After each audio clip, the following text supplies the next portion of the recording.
जरा सोचो, एक रिटायर्ड सीक्रेट एजेंट एक खतरनाक माफिया गैंग से अकेला भिड़ जाए। कहानी की शुरुआत होती है क्ले नाम के एक आदमी से, जो द बी हाइव नाम की एक खुफिया स्पेशल फोर्सेस यूनिट का मेंबर हुआ करता था। ये खुफिया ग्रुप अमेरिकन सरकार के लिए ऐसे खास केसेस पर काम करते थे जिनके बारे में आम डिपार्टमेंट्स को भी कोई खबर नहीं थी। खैर, जब क्ले ने बेहाइव ग्रुप छोड़ा तो वो असलियत में बी कीपर बनकर आम जिंदगी जीने लगा।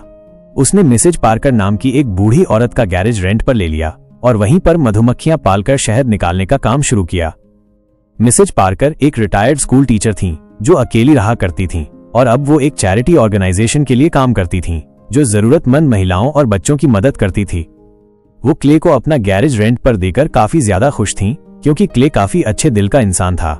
एक दिन काम खत्म होने के बाद मिसेज पार्कर ने क्ले को रात को डिनर के लिए बुलाया।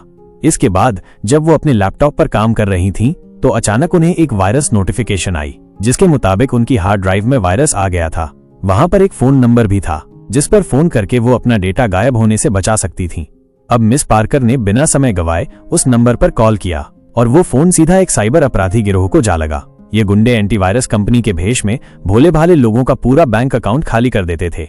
अब जैसे ही मिसेज पार्कर ने फोन किया तो हैकर्स की टीम ने उनका कंप्यूटर हैक कर लिया और अब वो आसानी से उनकी सारी बैंक डिटेल्स देख पा रहे थे। वहीं मिसेज पार्कर को वायरस और डेटा गायब होने के बारे में कोई खास जानकारी नहीं थी, इसीलिए वो मैनेजर कार्नेट से इसे ठीक करने के बारे में बात कर रही थीं। उन्हें समझ नहीं आ रहा था कि उनके लैपटॉप पर अपने आप विंडोज कैसे खुल रही थी। खैर, कार्नेट ने उन्हें समझाया कि ये सब कंपनी के वायरस हटाने के प्रोसीजर में शामिल है। इसके बाद कार्नेट ने मिस पार्कर से उनके बैंक अकाउंट की जानकारी मांगी। क्या आप अपने बैंक अकाउंट्स की जानकारी दे सकती हैं? और मिस पार्कर ने उसे जानकारी भी दे दी। तो कार्नेट ने कंपनी की तरफ से उनके अकाउंट में $50,000 भेज दिए, जिसे देखकर मिस पार्कर काफी ज्यादा हैरान हुई। $50,000! अरे, उसे देखकर तो किसी की भी आंखें फटी की फटी रह जाएं। लेकिन तभी कार्नेट ने उनसे कहा कि उसने गलती से $500 की बजाय $50,000 भेज दिए हैं। अब उसने मिसेज पार्कर को बाकी के पैसे लौटाने के लिए कहा तो उन्होंने बिना ज्यादा सोचे समझे अपना पासवर्ड डालकर बचे हुए पैसे कार्नेट को लौटा दिए। लेकिन ऐसा करते ही कुछ ही पलों में उनका पूरा बैंक अकाउंट खाली हो गया। आखिरकार कार्नेट और उनकी टीम का मिशन कामयाब रहा। इधर ये सब देखकर मिसेज पार्कर के पैरों तले की जमीन ही खिसक गई, क्योंकि न सिर्फ उनकी बचत के पैसे गायब हो गए थे बल्कि उनकी चैरिटी ऑर्गेनाइजेशन का भी सारा पैसा उड़ चुका था। उन्हें समझ नहीं आ रहा था कि अब उन्हें क्या करना चाहिए। वहीं दूसरी ओर क्ले ने मधुमक्खियों का शहद निकालकर एक कांच के जार में रखा ताकि वो इसे मिसेज पार्कर को तोहफे में दे सके। मगर जब रात को वो डिनर के लिए उनके घर पहुंचा तो उसे एहसास हो गया कि जरूर यहाँ कुछ बुरा हुआ है। उसने बड़ी सावधानी बरती, फिर रसोई से एक चाकू उठाया और जैसे ही वो लिविंग रूम में पहुंचा तो उसने एक बहुत ही खतरनाक मंजर देखा। मिस पार्कर की मौत हो चुकी थी और उनकी कुर्सी के पास एक बंदूक गिरी हुई थी। उसी पल अचानक वेरोना नाम की एक FBI एजेंट वहां पर आ पहुंची और उसने क्ले पर बंदूक तान दी। Hands up! अब वेरोना को शक था कि मिसेज पार्कर की मौत में क्ले का हाथ है। और सबसे बड़ी बात तो ये थी कि मिस पार्कर वेरोना की मां थी। अब वेरोना ने बिना समय गवाए पुलिस को बुलाया और मिस पार्कर के घर की अच्छी तरह से जांच की। इसके बाद पुलिस वाले क्ले को पूछताछ के लिए पुलिस स्टेशन ले गए। अब इधर वेरोना ने अपनी मां को खोने के गम के बावजूद भी इस मामले की तह तक जाने की ठान ली थी। अब वह खुद घर की छानबीन कर रही थी तो उसने देखा कि उसकी मां का सारा बैंक अकाउंट खाली हो चुका है और वेरोना समझ गई थी कि उसकी मां साइबर अपराधियों के चंगुल में फंस गई थी। अब ये बिल्कुल साफ हो गया था कि मिसेज पार्कर की मौत कोई मर्डर नहीं था, क्योंकि वो अपना और चैरिटी का सारा पैसा खोने का दुख नहीं सह सकी। आखिरकार पुलिस ने क्ले को छोड़ दिया और अगले ही दिन जब वो अपने घर पहुंचा तो वर्ना उससे मिलने गई। वो उस पर अपनी मां की मौत का जिम्मेदार होने का इल्जाम लगाने के लिए उससे माफी मांगने के लिए आई थी। फिर उसने क्ले को साइबर अपराधी गिरोह के बारे में बताया जो एंटीवायरस कंपनी के भेष में मासूम लोगों का फायदा उठा रहे थे। वेरोना ने कहा कि ये गैंग कई साल से FBI को चकमा देकर भाग रही है और अब तक FBI के हाथों इनका कोई भी नामो निशान नहीं लगा है। अब जब क्ले को इसके बारे में पता चला तो उसने तुरंत बी कीपर से बात की और उन्हें इस गैंग को पकड़ने का जिम्मा सौंपा। उसने ये ठान लिया था कि वो किसी भी हालत में मिसेज पार्कर को न्याय दिलाकर रहेगा। अब जल्द ही बी कीपर्स अपने काम में जुट गए और इधर उधर से सारी जानकारी इकट्ठा करके इस गिरोह पर रिसर्च करने लगे और फिर कुछ ही समय में उन्होंने कार्नेट की इस फ्रॉड कंपनी की जानकारी निकालकर क्ले को सौंप दी। कुछ ही देर में हम देखते हैं कि क्ले गैसोलीन से भरे 2 कैंस लेकर कार्नेट की कंपनी UDG के हेडक्वार्टर्स पर जा पहुंचा था। उसने बड़ी आसानी से सिक्योरिटी गार्ड्स को अपने रास्ते से हटाया और सीधा कंट्रोल रूम में जा पहुंचा। वहां उसने कुछ लोगों से पूछताछ की और फिर एक आदमी को बुरी तरह पीटना शुरू कर दिया। आखिरकार उसने सबको चेतावनी दी कि आज के बाद उनमें से कोई भी मिसेज पार्कर की तरह किसी इंसान का पैसा नहीं लूटेगा। अगर उन्होंने ऐसा किया तो उनके लिए ये अच्छा नहीं होगा। अब इसके बाद उसने सबको कमरे से बाहर निकल जाने को कहा और खुद सभी कंप्यूटरों पर गैसोलीन छिड़कने लगा। फिर उसी पल कार्नेट और उसके गुंडे क्ले पर हमला करने के लिए पहुंचे तो उसने बड़ी ही आसानी से सबको धूल चटा दी। इसके बाद उसने वहां एक बॉम्ब लगाया और कार्नेट से कहा कि अगर उसे अपनी जान प्यारी है तो यहां से बाहर निकल जाए। कुछ ही पलों में किसी फोन की घंटी बजी, ट्रन ट्रन, और अचानक वहां इतना जबरदस्त धमाका हुआ कि उनका पूरा ऑफिस कुछ ही पलों में राख हो गया। अब सब कुछ तबाह होने के बाद कार्नेट ने तुरंत अपने बॉस डैनफोर्थ को खबर की। उसने कहा कि बी कीपर नाम के एक आदमी ने उनके सिक्योरिटी गार्ड्स को मारा और पूरे हेडक्वार्टर्स में बम धमाके करके उसे मिट्टी में मिला दिया। अब ये सुनते ही डैनफोर्थ गुस्से से तिलमिला उठा और उसने कार्नेट को कुछ गुंडे बुलाकर क्ले का काम तमाम करने का हुक्म दिया। वहीं दूसरी ओर वेरोना को भी यूडीजी हेडक्वार्टर्स में धमाके होने की खबर मिली तो ये सुनकर उसे मन ही मन में थोड़ी सी तसल्ली मिली। फिर अगले दिन जब क्ले अपने बी फार्म में काम कर रहा था तो कार्नेट और उसके गुंडों ने क्ले के घर का पता ढूंढ निकाला। अब जैसे ही क्ले अपने फार्म से निकला तो कार्नेट और उसके गुंडों ने क्ले के फार्म के सभी छत्ते बर्बाद कर दिए। इसके बाद उन्होंने क्ले का पीछा किया, पर सच तो ये था कि क्ले उनके इरादों के बारे में पहले से ही जानता था और वो उनका मुकाबला करने के लिए बिल्कुल तैयार था। जैसे ही गुंडे क्ले के घर पहुंचे तो उन्होंने क्ले पर अचानक हमला बोल दिया, मगर क्ले भी कोई कच्चा खिलाड़ी नहीं था भाई साहब। उसने पूरी ताकत के साथ उनका सामना किया और सभी गुंडों को मौत के घाट उतार दिया। फिर क्ले ने जानबूझकर कार्नेट की जान बख्श दी और सिर्फ उसकी उंगलियां काटकर उसे जिंदा छोड़ दिया। अब मौका मिलते ही कार्नेट तो वहां से दुम दबाकर भाग निकला। इसी दौरान वेरोना यूडीजी के एक आदमी से पूछताछ कर रही थी तो उसे अपनी मां के घर आग लगने की खबर मिली। वो सब कुछ छोड़कर तुरंत उनके घर पर पहुंची, जहां जाकर उसे पता चला कि क्ले के गैरेज को जलाकर राख कर दिया गया था। अब एफबीआई ऑफिसर को वहां मिली लाशों में से एक यूडीजी कंपनी का आईडी कार्ड मिला।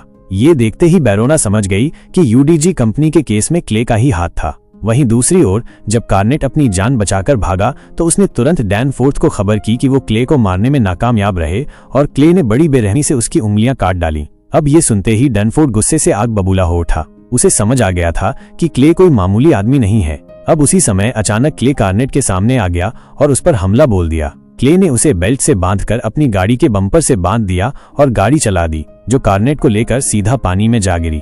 इधर इस सब के दौरान डैनफोर्थ अब भी फोन पर था। तब क्ले ने कार्नेट का फोन उठाकर डैनफोर्थ से कहा कि वो तैयार रहे, क्योंकि जल्द ही वो हिसाब बराबर करने के लिए उस तक पहुंचने वाला है। उधर हम देखते हैं कि वेरोना और उसका साथी मैट यूएसए सरकार के डेटाबेसेस में से क्ले की असलियत की जानकारी निकालने की कोशिश में लगे हुए थे, लेकिन काफी समय बाद भी उनके हाथ में कुछ नहीं लगा। तब वेरोना ने हिसाब लगाया कि शायद वो किसी खुफिया सरकारी ऑर्गेनाइजेशन का हिस्सा रहा होगा जहां उसकी खास ट्रेनिंग हुई होगी। शायद इस ऑर्गेनाइजेशन के बारे में एफबीआई को भी कोई जानकारी ना हो। इसके कुछ ही देर बाद वेरोना को खबर मिली कि यूडीजी के मैनेजर कार्नेट की लाश पानी में क्ले की गाड़ी से बधी हुई मिली है। अब इधर डैनफोर्थ वेलिस नाम के एक आदमी से मिला जो पहले सीआईए का मेंबर था। असल में डैनफोर्थ की मां जेसिका यूएसए की नई प्रेसिडेंट बनी थी और वेलिस उनके कहने पर डैनफोर्थ की सुरक्षा कर रहा था। अब जब वेलिस को पता चला कि बी कीपर नाम का कोई आदमी डैनफोर्थ के पीछे पड़ गया है तो वो तुरंत अपने काम पर लग गया। उसने सीआईए डायरेक्टर जेनेट को फोन करके क्ले के बारे में जानकारी निकालने का जिम्मा सौंपा। तब जेनेट ने उसे बताया कि क्ले बी कीपर्स ग्रुप से रिटायर हो चुका है। अब उसी समय वेलिस ने जेनेट को क्ले को जान से मारने का हुक्म दे दिया। फिर इसके बाद जेनेट ने बी कीपर्स ग्रुप से बातचीत की और एना नाम की लड़की को क्ले का काम तमाम करने की जिम्मेदारी सौंपी। बाद में जब क्ले एक गैस स्टेशन पर गैस भर रहा था तो अचानक एना ने वहां जाकर उस पर ताबड़तोड़ गोलियां बरसा दी, पर क्ले ने भी उसका डटकर सामना किया। आखिरकार उसने एना की भी उंगलियां काटकर उसे जिंदा जला दिया और इसी वजह से पूरे गैस स्टेशन में जबरदस्त धमाका हो गया। अब और ऑफिसर्स की जान न जाए इसलिए बी कीपर्स ने सीआईए को संदेश भेजा कि अब वो क्ले का पीछा नहीं करेंगे। वहीं जेनेट ने ये संदेश वेलिस को भेजा, जिसका मतलब ये था कि सीआईए और बी कीपर्स दोनों क्ले के मामले से दूर रहेंगे। ये सुनने के बाद वेलिस के पास कोई चारा नहीं था, इसीलिए उसने ये मामला अपने हाथों में लेने का फैसला किया। उसने स्पेशल फोर्सेस के मेंबर्स की एक टीम बनाई और उन्हें बी कीपर्स ऑर्गेनाइजेशन के बारे में बताया। उसने कहा कि क्ले एक मंचला एजेंट है जिसकी हरकतों की वजह से आम लोगों की जान को बहुत खतरा है और इसी वजह से उन्हें किसी भी हाल में क्ले को जान से मारना होगा। खैर फिर अगले दिन वेरोना और मैट तबाह हो चुके गैस स्टेशन पर पहुंचे तो उन्हें एना की जली हुई लाश मिली।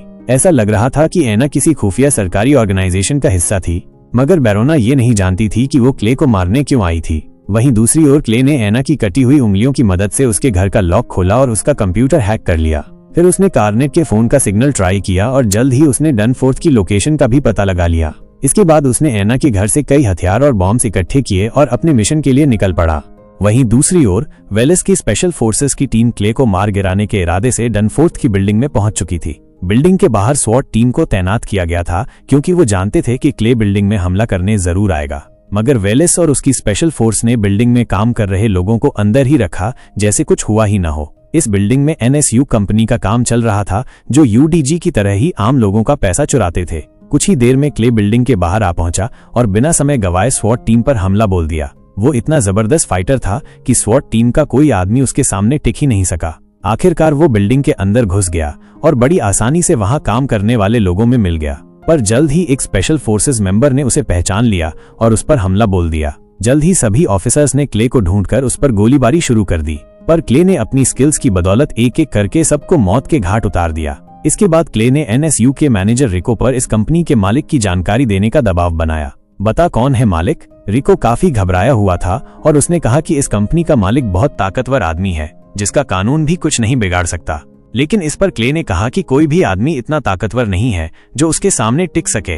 क्ले ने ये ऐलान किया कि वो आम लोगों के साथ ऐसे घिनौने अपराध करने वाले आदमियों को जिंदा नहीं छोड़ेगा।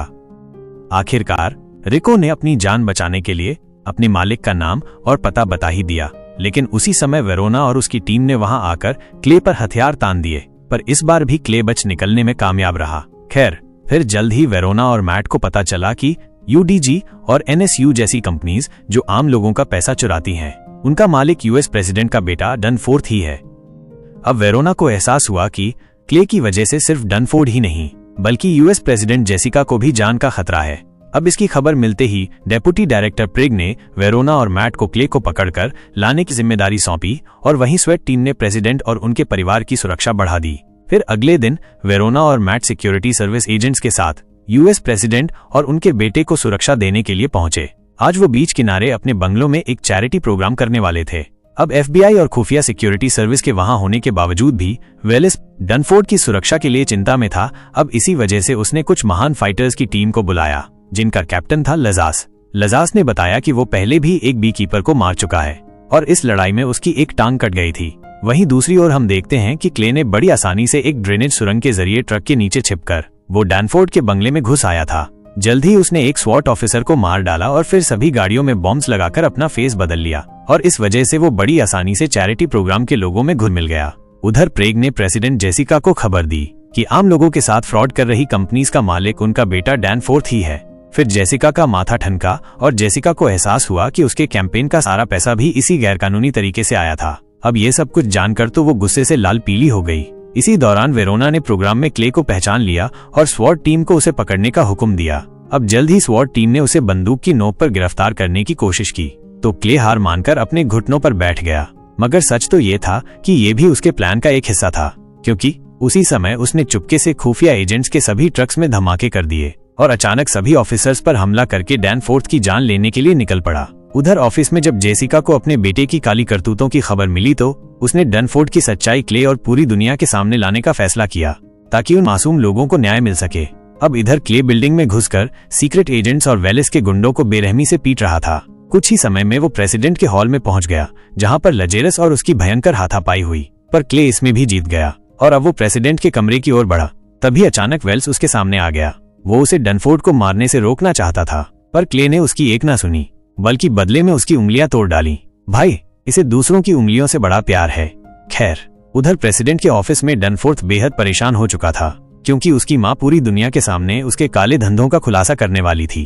अचानक डैनफोर्थ के सर पर भूत सवार हो गया और उसने एक बंदूक निकालकर प्रिक को गोली मार दी। फिर उसी समय क्ले ने कमरे के दरवाजे को बम से उड़ा दिया और अंदर घुस आया। तभी वेरोना और बाकी FBI एजेंट्स भी उसके पीछे बंदूक लेकर आ पहुंचे। अब डैनफोर्थ बुरी तरह से घबरा गया था, इसीलिए उसने अपने फायदे के लिए अपनी माँ जेसिका को ही बंदी बना लिया। वेरोना ने क्ले से कहा कि वो जेसिका और डैनफोर्थ को नुकसान पहुंचाने की गलती ना करें।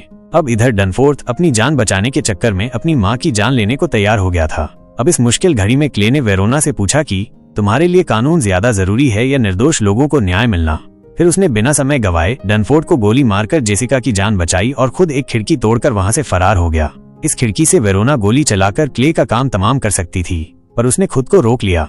सच तो ये था कि उसने कानून से ऊपर अपनी माँ और बाकी मासूमों के न्याय को रखा। आखिरकार क्ले का मिशन अब पूरा हो चुका था, इसलिए उसने स्कूबा गियर पहना जो उसने पहले ही बीच पर छिपा दिया था और फिर समंदर में कूदकर वहां से फरार हो गया। और इसके साथ ही कहानी यहीं पर खत्म होती है। तो दोस्तों, मेरी वीडियो आपको कैसी लगी कमेंट में जरूर बताना।